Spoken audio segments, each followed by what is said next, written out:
자, 그러면 이제 문법 수업을 같이 들어가 보도록 합시다. 준비됐죠? 그쵸? 자, 보도록 합시다.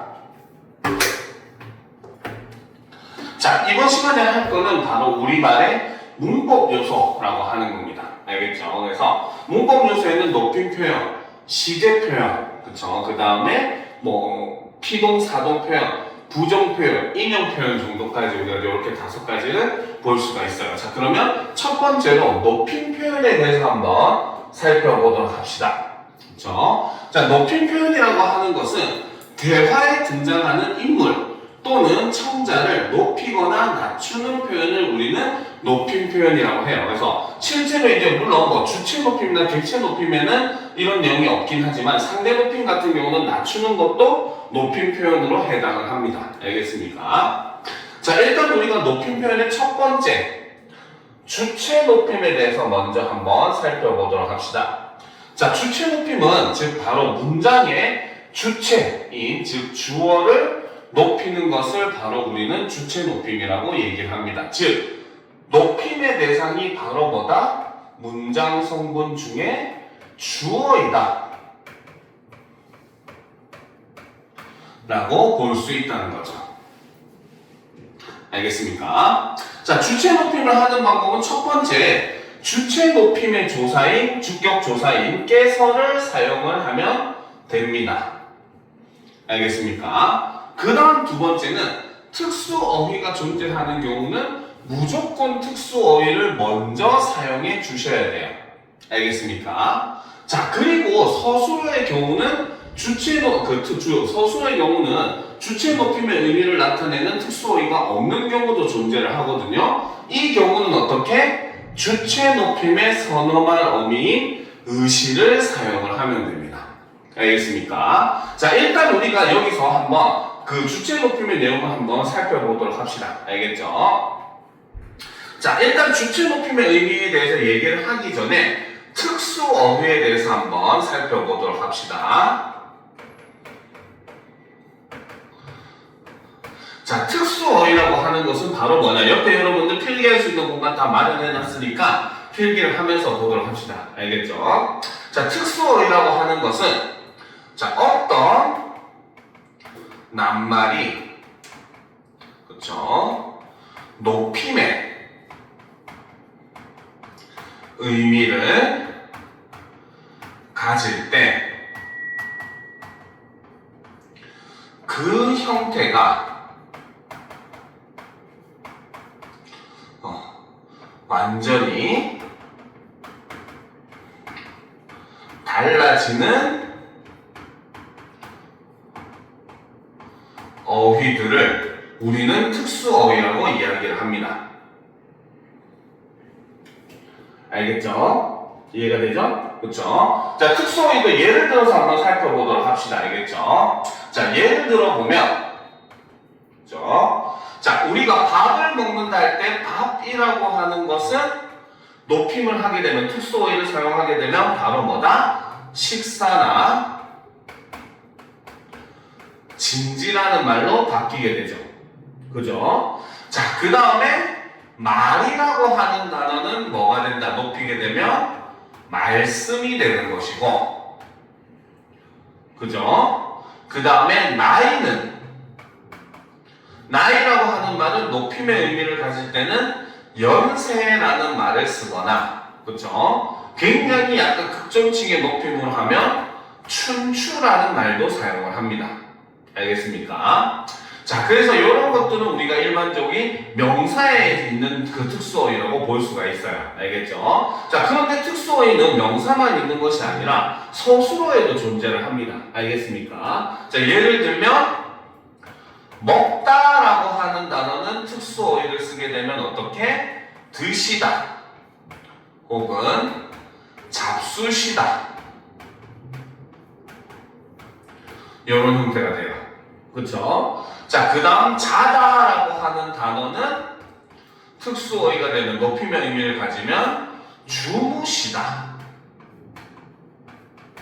이런 형태가 됩니다. 알겠습니까? 알겠죠?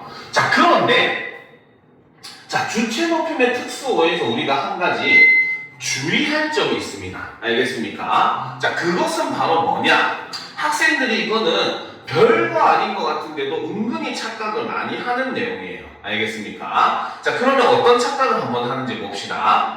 자, 뭔가의 특수어휘의 형태를 보면 드시다 이거 그쵸? 잡수시다입니다. 그쵸? 자다의 특수어휘도 주무시다입니다. 알겠습니까? 여기에 보면은 특수어휘의 기본형에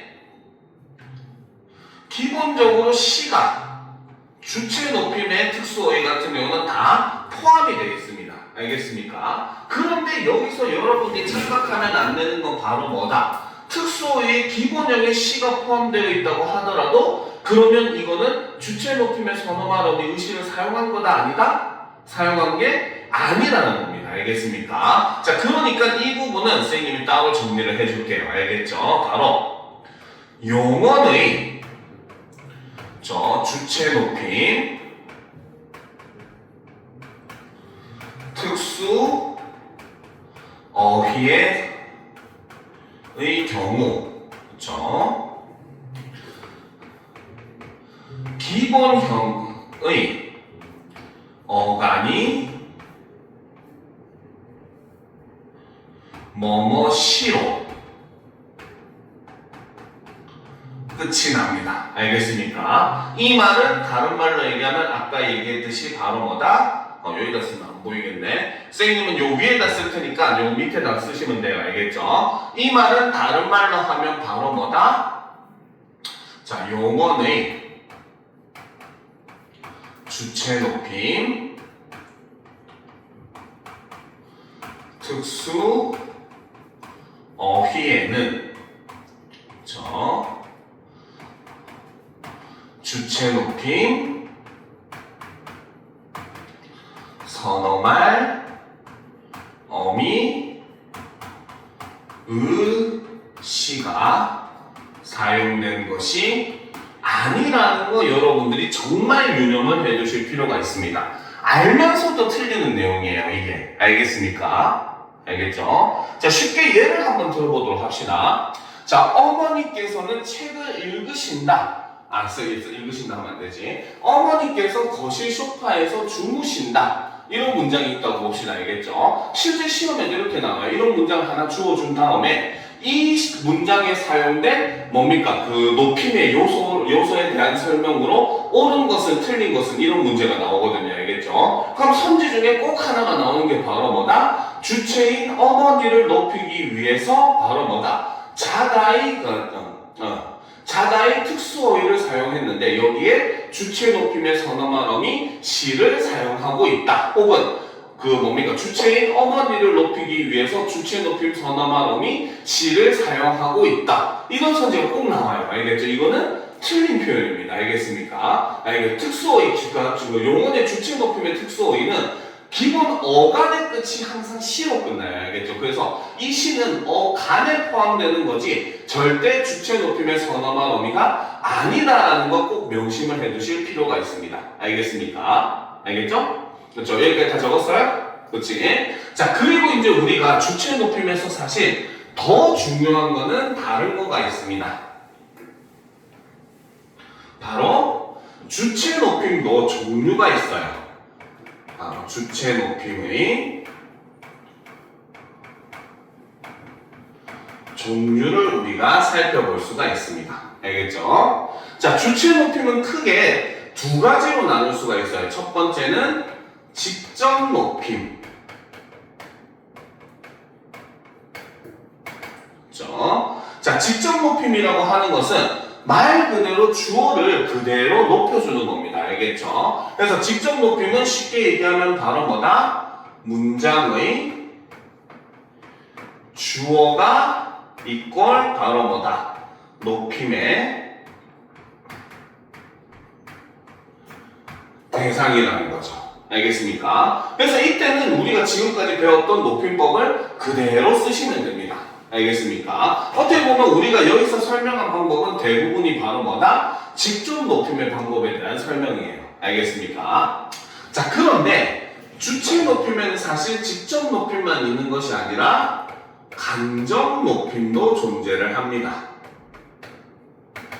알겠죠? 자, 간접 높임이라고 하는 것은 바로 뭐냐? 얘는 사실 문장의 주어는 높임의 대상이 아닙니다. 알겠습니까? 자, 그런데 무엇이 높임의 대상이냐? 그런데 바로 뭐다? 문장의 주어를 소유한 대상이 바로 뭐다? 높임의 대상이라는 거죠.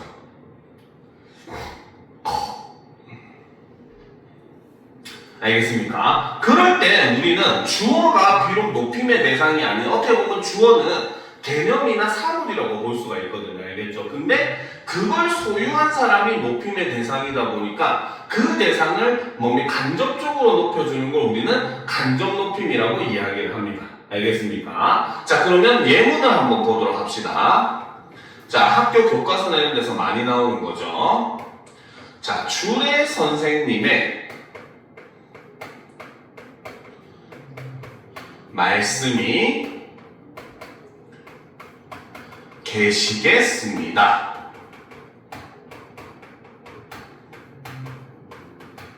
자, 이런 표현이 그 교과서나 시험에서도 굉장히 잘 나와요. 혹은 주례 선생님 대신에 교장 선생님으로 바꾸기도 해요. 알겠죠? 됐습니까? 그렇죠? 자, 여기서 이 문장의 주어는 뭘까요? 주어는?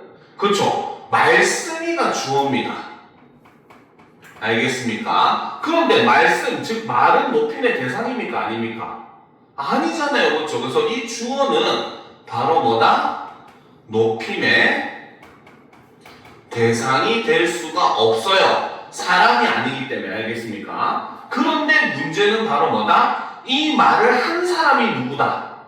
바로 주례 선생님이라는 거죠. 그렇죠? 이 주례 선생님이 바로 뭐다? 요 말씀을 한 대상, 그렇죠? 바로 말씀의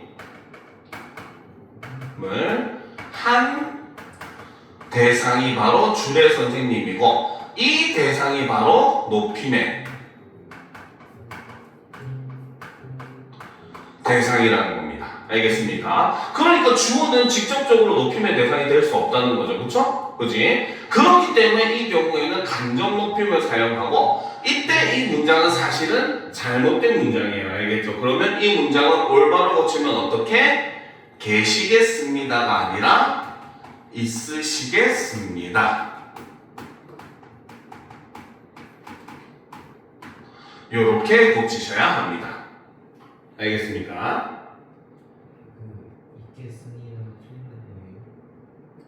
네, 틀렸죠. 간접 높임을 쓰지 않았으니까. 알겠습니까? 주체 선생님을 넓혀줘야 돼요. 그래도 간접적으로. 알겠죠? 자, 여기까지 다 썼어요? 성훈이도 다 썼어? 그렇지? 자, 그런데 이제 이때 우리가 사실 문제가 되는 게, 이거 하기 전에 간접 높임은 근데 사실 또 다르게 나타내는 방법도 하나가 더 있기는 해요. 알겠죠? 자, 요것만 좀 지우고 밑에 또 다른 예문을 한번 들어보도록 합시다. 두 번째 예. 자, 할머니께서는 귀가 여전히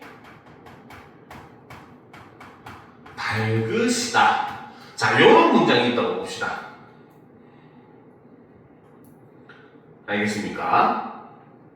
그죠? 자, 그런데 이 문장의 전체 주어는 누굽니까? 전체 주어는 누구예요? 귀가가 전체 주어야?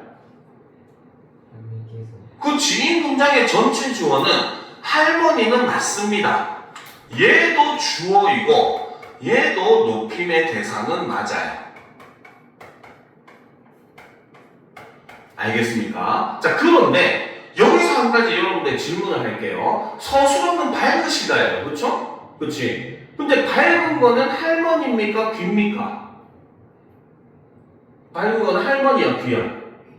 귀가 맑은 거잖아요. 그렇죠? 즉 여기서는 사실 이 문장은 주어가 두 개가 있고 여기서 이 귀라고 하는 주어는 높임의 대상이 아닌 겁니다.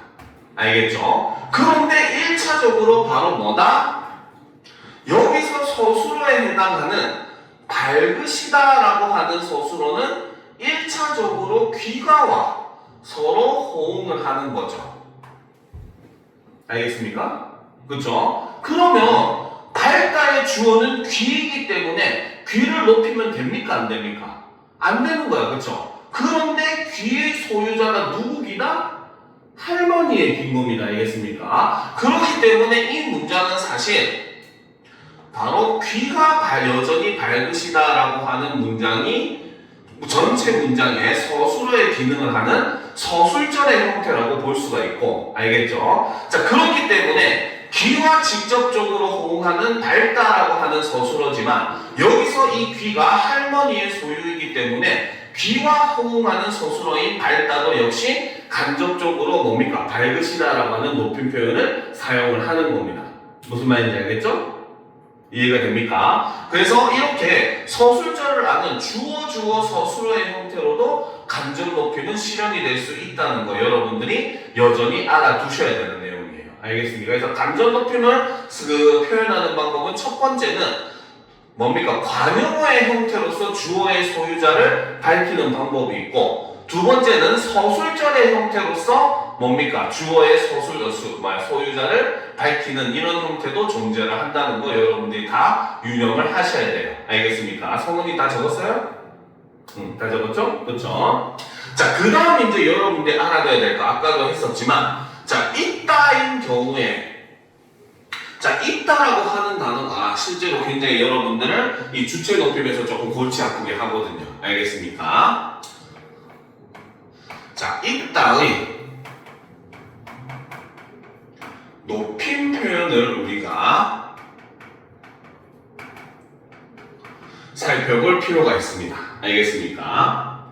자, 전에도 몇 번 얘기했는데 우리말에서 있다라고 하는 용어는 알겠죠? 사실 품사통용을 하는 용어이라고 얘기했었어요. 들은 적 있죠? 그치? 품사통용이 뭡니까? 똑같은 단어지만 노임 환경에 따라서 품사가 달라지는 경우를 우리는 품사통용이라고 얘기를 했어요. 알겠죠? 자, 그런데 있다는 주어가 의지를 가질 수 있는, 즉 사람인 경우에는 동사로 쓰입니다. 알겠습니까? 그러니까 철수가 학교에 있다 라고 해도 되지만 철수가 학교에 있는다와 같이 바로 뭡니까? 현재 시제 선어만 어미 는을 붙일 수가 있는 거예요. 알겠죠? 이때 있다는 뭐다? 약간 머물다의 의미를 가집니다. 알겠습니까? 이해되죠? 자, 그런데 그 있다가 주어가 그 의지를 가질 수 없는 대상, 즉 사물이 주어가 되는 경우에는 있다는 형용사로 쓰입니다. 알겠습니까? 그러니까 우리는 책이 책장에 있다라고 하지 책이 책장에 있는다라고 말하지 않잖아요. 그렇죠? 그 말은 바로 뭐다? 주어가 의지를 가질 수 없는 대상이기 때문에 이 경우에는 어떻게? 있다가 형용사로 쓰였다는 겁니다. 알겠습니까? 자, 그렇기 때문에 이 있다는 높임 표현이 동사일 때와 형용사일 때가 달라진다고 보시면 돼요. 알겠죠? 자, 첫 번째. 자, 있다가 동사로 쓰인 경우는, 그쵸? 자, 있다가 동사로 쓰이려면 어떻게? 바로 주어는 의지를 가질 수 있는 존재인 것이고, 그렇기 때문에 바로 뭐다? 주어가 곧 뭐가 된다? 높임의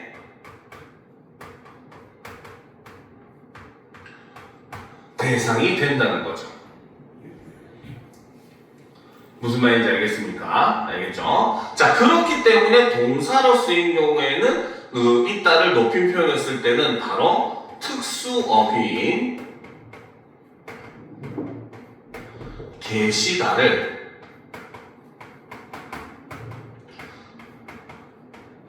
사용을 해서 뭡니까? 있다의 높임 표현을 표현하는 거예요. 무슨 말인지 알겠습니까? 알겠죠? 자, 그런데 두 번째. 자, 이따가 형용사로 쓰인 경우.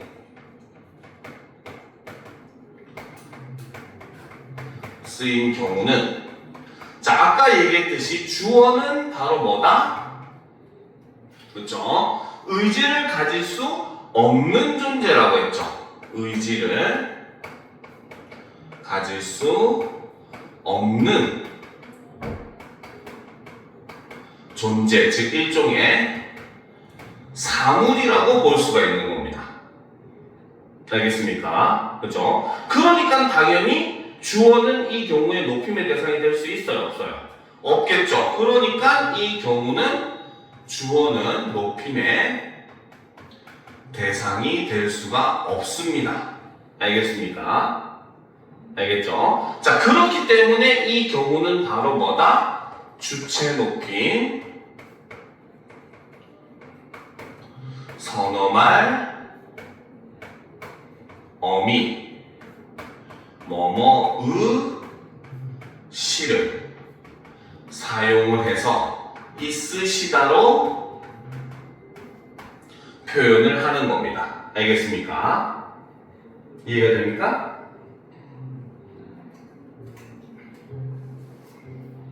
그죠? 자, 그러니까 우리가 아까 앞에 있었던 문장을 다시 한번 복귀해 보도록 합시다. 알겠죠? 주례 선생님의 말씀이 있으시겠습니다 라고 표현한 게 올바른 문장이라고 했잖아요. 그렇죠? 이 문장에서 주어는 아까도 살펴봤지만 말씀이 주어라고 했습니다. 그렇죠? 그러면 말씀은 바로 뭐다? 의지를 가질 수 없는 존재잖아요. 사물이 아니라 사람이 아니잖아요. 그렇죠? 그렇기 때문에 여기서 있다는 바로 뭐다? 형용사로 쓰였고, 그렇죠? 그러니까 말씀은 높임의 대상이 아니라는 거죠. 그렇죠? 그러니까 그 말씀을 한 주례 선생님을 간접적으로 높여주기 위해서 어떻게? 주체 높임의 선어말음이 의시를 사용하는 게 올바른 표현인 것이고, 그렇기 때문에 계시겠습니다가 아니라 있으시겠습니다를 사용하는 것이 올바른 표현이다라고 볼 수 있다는 거죠. 알겠습니까? 근데 만약에 그냥 주례 선생님이 단상에 뭡니까? 있다라는 의미로 했을 때는 단상에 계시다. 왜? 주어가 주례 선생님이기 때문에. 알겠습니까? 그래서 이렇게 있다 같은 경우에는 동사로 쓰일 경우와 형용사로 쓰일 경우가 완전히 다른 형태로 활용이 되게 되고, 그리고 이를 통해서 동사로 쓰일 때는 직접 높임을,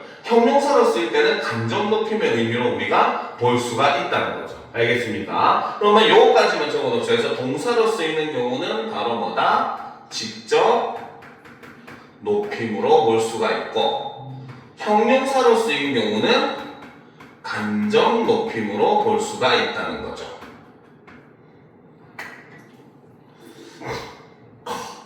이해가 돼요? 이해가 됩니까? 그렇죠? 자, 여기까지 하면 사실 주체 높임은 이제 끝났습니다. 알겠습니까? 자, 그 다음에 이어지는 객체 높임이랑 상대 높임은 사실 굉장히 쉬워요. 알겠죠? 간단하게만 살펴보도록 합시다. 자, 객체 높임은 바로 문장의 객체, 즉 목적어나 부사를 높이는 것이 바로 객체 높임입니다. 알겠습니까? 즉 서술어의 대상이 되는 존재가 높임의 대상일 때 사용하는 게 바로 객체 높임입니다. 알겠습니까? 자, 그런데 이제 이 객체 높임의 방법이 목적어를 쓸 때랑 부사어를 쓸 때 다르기는 하지만 굉장히 쉽습니다. 알겠습니까? 자, 첫 번째 보시면 목적어를 높이는 경우는 뭐다? 목적어와 호응하는 특수어휘가 존재할 경우에만 그 객체 높임을 쓰고, 그 외에는 아예 객체 높임을 쓰지 않습니다. 알겠습니까? 자, 예를 들어서 보도록 합시다. 예문은 여기다 쓸게요. 이거는 뭐 안 써도 상관은 없어요.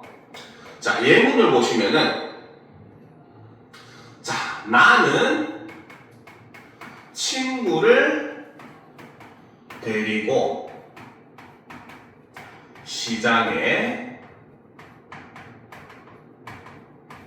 갔다. 이런 문장이 있다고 봅시다. 알겠습니까? 그죠? 자, 이 문제에서 목적어에 해당하는 것은 친구입니다. 그치? 자, 근데 이 목적어에 해당하는 친구를 높임의 대상인 어머니로 바꾸어 봅시다. 자, 그러면 어떻게? 나는 어머니를 어떻게? 데리고는 특수어휘가 존재를 하더라는 거죠. 알겠습니까? 데리고는 특수어휘가 바로 뭐다? 모시고, 그렇죠? 시장에 갔다. 이렇게 표현할 수 있죠. 즉 바로 뭐다? 높임의 대상에 해당하는 어머니, 즉 목적어와 호응하는 특수어휘가 존재를 하니까 이 경우에는 특수어휘를 써준 겁니다. 알겠습니까? 자, 그런데 특수어휘가 존재하지 않는 경우도 있어요. 예를 들어 봅시다. 나는 어머니를 시장에서 보았다. 만난 게 아니라 그냥 멀리서 본 거예요. 알겠죠? 자, 그러면 이 문장에서 본 행위를 한 사람이 누구야? 본 행위를 한 사람. 나잖아요. 그렇죠? 그럼 나는 당연히 높일 이유가 없잖아요. 그렇죠? 그러니까 어머니랑 호응하는 게 아무것도 없기 때문에 이 문장에서는 아예 높임 표현을 사용하지 않는다는 겁니다. 무슨 말인지 알겠죠? 그래서 목적어, 높임의 대상인 목적어와 호응하는 특수어휘가 존재할 경우만 사용을 해주고 그 외에는 아무것도 사용하지 않습니다. 알겠습니까? 그리고 사실상 여기서 목적어와 호응하는 서술어라고 하는 것은 딱 두 개밖에 없어요. 알겠습니까? 그거는 바로 모시고, 뵙고 이렇게밖에 없습니다. 알겠습니까? 알겠죠? 혹은 뵙다. 뵙다는 이제 이렇게 쓰죠. 그렇죠? 그래서 나는 시장에서 어머니를 뵈었다. 그렇죠? 이렇게 쓰든지 어머니를 뵙다 이렇게 쓸 수 있잖아요. 그렇죠? 그렇기 때문에 이런 이 두 가지 빼고는 사실 목적어랑 호응하는 그 특수어휘가 존재하지 않아요. 알겠습니까? 자, 그 다음 이제 두 번째. 그렇죠? 자, 부사어를 높이는 경우에는 그렇죠? 객체 높임의 부사격 조사 깨를 사용을 하고 그 다음에 이 경우도 특수어휘가 있을 때만 사용하고 특수어휘가 없을 때는 사용하지 않습니다. 높임 표현 자체를 쓰지 않아요. 알겠습니까? 자, 예를 들어서 보도록 합시다. 자, 나는 친구에게 선물을 주었다. 자, 여기서 부사어에 해당하는 말은 친구에게 라는 말이 있어요. 그렇죠? 근데 친구는 높임의 대상이 아니죠. 그렇죠? 그래서 친구를 높임의 대상인 선생님으로 바꿔봅시다. 자, 그러면 이 문장은 어떻게? 나는 선생님께 그렇죠? 선물을 그 다음에 주다 같은 경우에는 특수어휘가 존재를 하죠. 바로 드렸다. 이렇게 표현을 할 수가 있습니다. 알겠습니까? 자, 그런데 특수어휘가 존재하지 않는 경우도 있어요. 알겠죠? 예를 들어서 봅시다. 나는 지난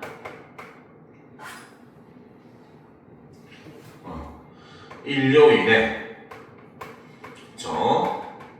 선생님께 갔다. 이런 문장이 있다고 봅시다. 그렇죠? 자, 여기서 가는 행위를 한 사람은 나잖아요. 그렇지? 그리고 역시 마찬가지 바로 뭐다? 부사격 부사어인 선생님께와 호응하는 특수어휘가 존재하지 않기 때문에 이 경우도 오직 뭐다? 부사격 조사인 에게를 깨서 깨로만 바꿔주고, 그렇죠? 깨로만 바꿔주고 그 외에는 높임 표현을 쓰지 않아요. 알겠습니다. 그래서 객체 높임의 경우는 특수어휘가 존재할 때만 사용을 한다. 이렇게 생각을 하시면 됩니다.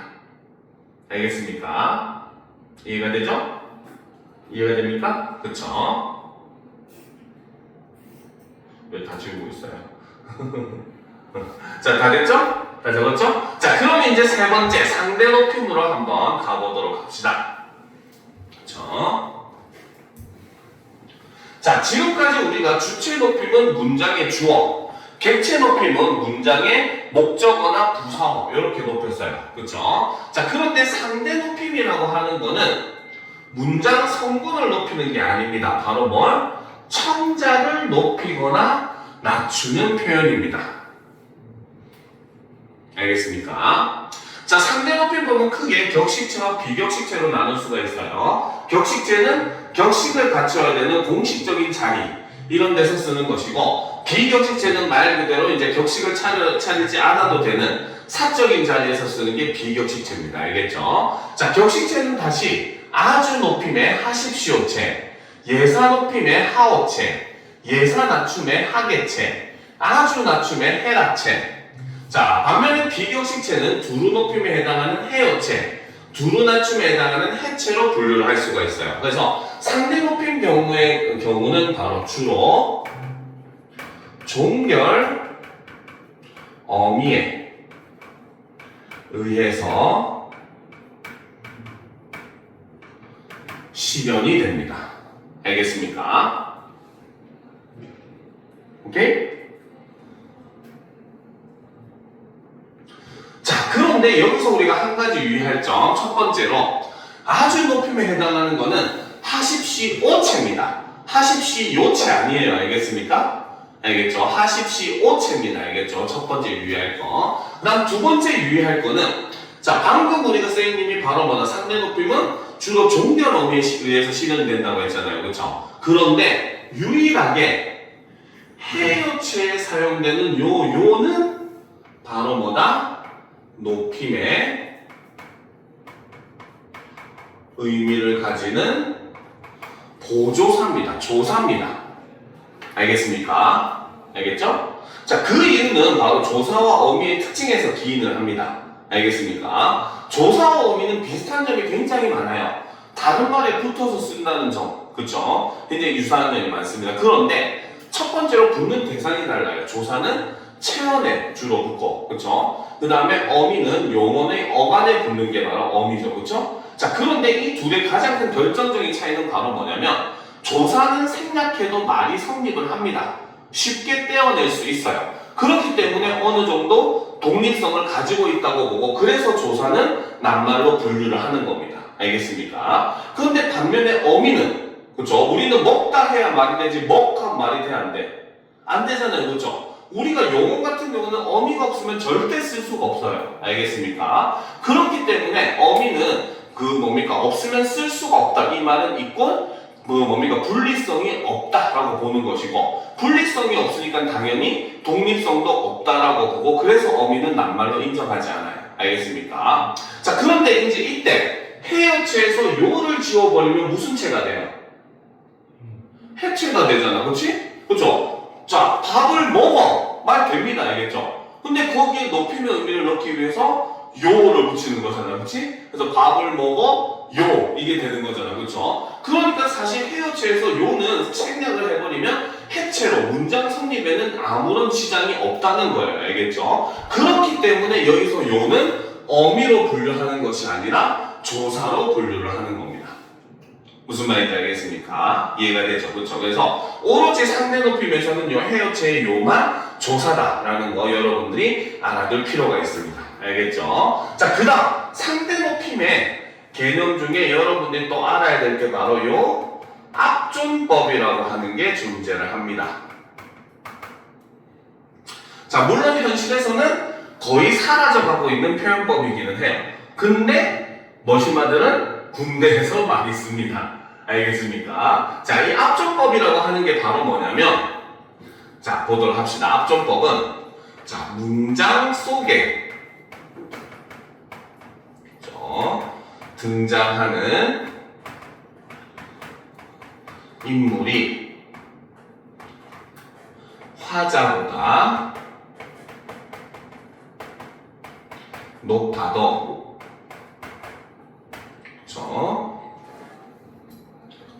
청자보다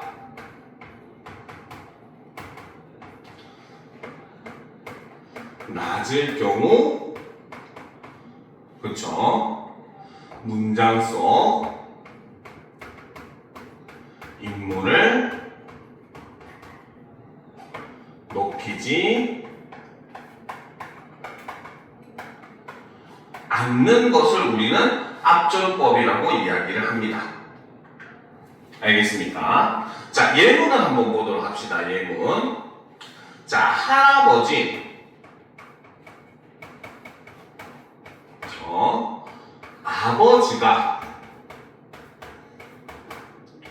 지금 막 시장에 갔어요. 자, 이런 문장이 있다고 봅시다. 알겠습니까? 자, 일단 이 문장에서 주어는 누굽니까? 시장에 간 사람은 누구야? 누굽니까? 아버지잖아요. 그렇죠? 바로 이 문장의 주어인 아버지. 얘는 높임의 대상이긴 해요. 알겠죠? 그런데 이 말을 듣는 사람이 누구야? 듣는 사람이 할아버지잖아요. 바로 청자는 할아버지입니다. 알겠습니까? 자, 그러니까 지금 이거를 계급으로 나누면 어떻게? 이 문장은 화자가 제일 낮고 그 다음에 문장 속에 등장하는 인물인 아버지가 문장의 주어인 아버지가 높고 하지만 제일 높은 사람은 바로 뭐다? 바로 할아버지, 즉 청자에 해당하는 인물이라는 거죠. 알겠습니까? 그러니까 아버지와 관련된 높임 표현 주격조사인 께서도 사용되지 않았고, 알겠습니까? 그 다음에 주체 높임의 선어만 오니 의시도 지금 여기서 보면 사용되지가 않았다는 거죠. 알겠습니까? 여기서 유일하게 사용된 높임법은 바로 뭐다? 바로 뭡니까? 상대 높임인 해요체를 사용을 했는데 상대 높임은 누구를 높이는 거? 상대 높임은 누구를 높이는 거? 그치. 그러니까 이 상대 높임의 해요체를 쓴 이유는 바로 뭐야? 청자인 할아버지를 높이기 위해서 사용한 것이 바로 요 상대 높임의 해요체라는 거죠. 알겠습니까? 그러니까 이 문장에서는 주어인 아버지를 높이기 위한 그 어떤 표현도 사용되지 않았어요. 그 이유가 뭐 때문에? 청자인 할아버지가 주어인 아버지보다 높기 때문에. 알겠습니까? 근데 실생활에서 요즘은 여러분도 이거 다 어기고 쓰잖아. 그렇죠? 할머니, 할아버지가 얘야, 애미 어디 갔냐 이러면 어머니께서 지금 화장실 가셨어요. 이렇게 얘기하잖아. 그렇지? 그죠? 근데 원래대로라면 원래 잘못된 표현인데 현대에는 많이 사라져가고 있기는 해요. 그렇죠? 그런데 실제로 남자들은 군대 가면 이런 거 씁니다. 알겠습니까? 군대에 여러분들이 이등병으로 아무것도 모르고 처음에 자대 배치를 딱 받아. 알겠죠? 그러면 이제 내부방 구석에서 뒹굴거리고 있던 할 일 없는 말년병장이 슬리퍼 질질 긁고 와가지고 이제 심심하니까 장난을 겁니다. 알겠죠? 이등병한테 야! 하면 네 이병 누구 할 거 아니야. 그렇지? 그러면 이제 병장이 물어봐. 야, 저기 있는 이상병 보이지? 저 이상병이 화장실 갔어. 근데 내가 너한테 야, 이상병 어디 갔냐? 이렇게 물어보면 넌 뭐라 대답할래? 이러거든요. 그러면 이등병은 아무것도 모르니까 네, 이상병이 지금 화장실 가셨습니다. 이렇게 대답합니다. 이러거든요. 그럼 병장이 이제 때리면서 막 얘기합니다. 야, 이상병이 나보다 높냐? 이러면서 갈 거예요. 알겠죠? 당연히 이제 문장 속에 들어가는 이상병은 화자인 이등병보다 높기는 해도 청자인 병장보다 낮잖아요. 그렇죠? 그러니까 이때는 이상병 지금 화장실 갔습니다. 이렇게 표현을 해야지 된다. 이게 바로 압존법이라는 겁니다. 무슨 말인지 알겠죠? 자, 그래서 이제 높임 표현에서는 바로 이 압존법까지 하면은 우리가 높임 표현은 다 끝났다라고 볼 수가 있어요. 알겠습니까? 그러면 지금부터 역시 마찬가지 10분 정도 쉬었다가 이어서 이제 또 마지막 부분 피동사동 표현이랑 시제 표현 이런 것들 다 나가도록 합시다. 알겠죠?